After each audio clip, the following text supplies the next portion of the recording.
Assalamualaikum warahmatullahi wabarakatuh. Om Swastiastu, Namo Buddhaya, salam kebajikan. Perkenalkan, nama saya Rifanda Lilaki, NIM 2214201154, kelas A4 semester 3, program studi keperawatan, mahasiswa di Universitas Pembangunan Indonesia Manado. Di sini saya akan membuat video ujian tengah semester mata kuliah kewarganegaraan dengan dosen pengampu MC Aprilia Widiamande, SH, SS, MH. Pengertian konstitusi. Konstitusi adalah seperangkat prinsip, norma, aturan, dan nilai-nilai dasar yang mengatur dan mengkoordinasi pemerintahan suatu negara. Konstitusi bertindak sebagai hukum tertinggi dalam suatu negara dan menentukan kerangka kerja bagi sistem politik, kekuasaan pemerintah, hak-hak warga negara, serta hubungan antara pemerintah dan rakyat. Menurut Kamus Besar Bahasa Indonesia, mengartikan konstitusi adalah segala ketentuan dan aturan tentang ketatanegaraan atau undang-undang dasar dan sebagainya.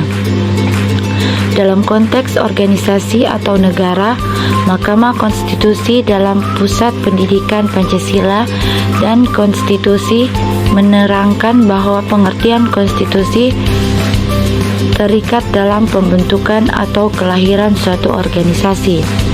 Lebih lanjut, arti konstitusi adalah kesepakatan dasar dalam pembentukan organisasi yang mungkin pada awalnya tidak tertulis, namun dituangkan dalam bentuk tertulis atau format khusus lainnya seiring perkembangan zaman. Pengertian konstitusi menurut para ahli. Menurut L. J. Van Apeldoorn, konstitusi merupakan sebuah hukum dasar yang mencakup undang-undang dasar seperti hukum dasar tertulis hingga hukum dasar yang tidak tertulis atau biasa disebut dengan konvensi. Menurut E.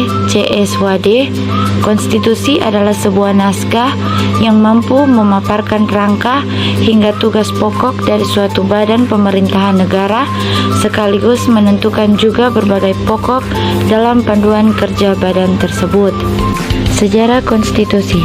Sejarah konstitusi di Indonesia mencakup perkembangan dan evolusi konstitusi negara sejak zaman kolonial hingga kemerdekaan, serta dalam masa-masa sesudahnya.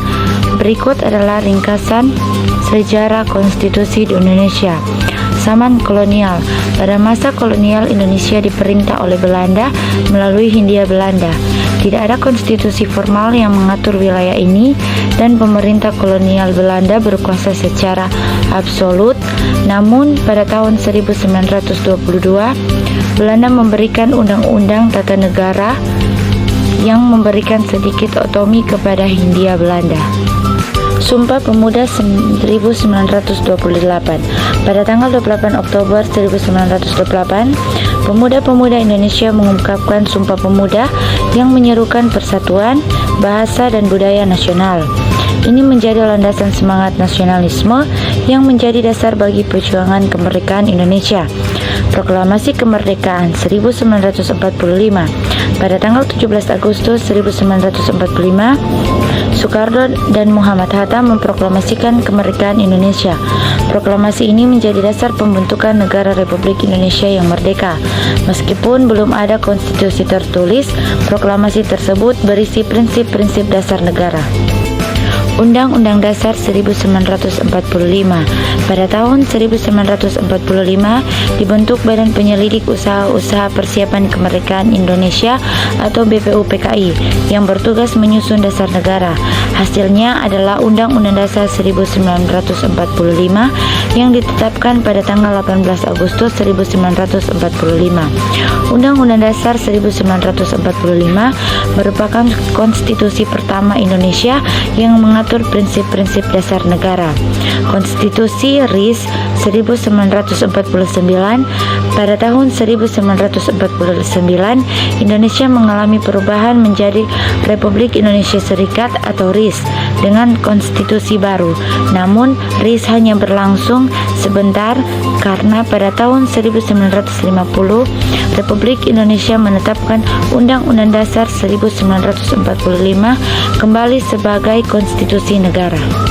Pembentukan Negara Kesatuan Republik Indonesia setelah beberapa tahun pertikaian dan konflik dengan Belanda, Indonesia berhasil mempertahankan kemerdekaannya dan membentuk NKRI. Undang-Undang Dasar 1945 tetap berlaku sebagai konstitusi negara. Amandemen Undang-Undang Dasar 1945 seiring berjalannya waktu, Undang-Undang Dasar 1945 telah mengalami sejumlah amandemen untuk mengakomodasi perubahan sosial, politik, dan ekonomi di Indonesia. Beberapa amandemen penting termasuk amandemen tahun 1999 yang memperkenalkan konsep otonomi daerah. Era reformasi. Pada tahun 1998, Indonesia mengalami reformasi politik yang mengakhiri era Orde Baru. Sebagai bagian dari reformasi tersebut, Undang-Undang Dasar 1945 mengalami sejumlah amandemen yang menguatkan demokrasi, hak asasi manusia, dan otonomi daerah.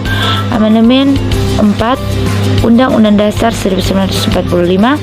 Pada tahun 2002, Indonesia mengadakan amandemen keempat Undang-Undang Dasar 1945 yang mengubah sistem pemerintahan dari sistem presidensial ke sistem presidensial terpilih.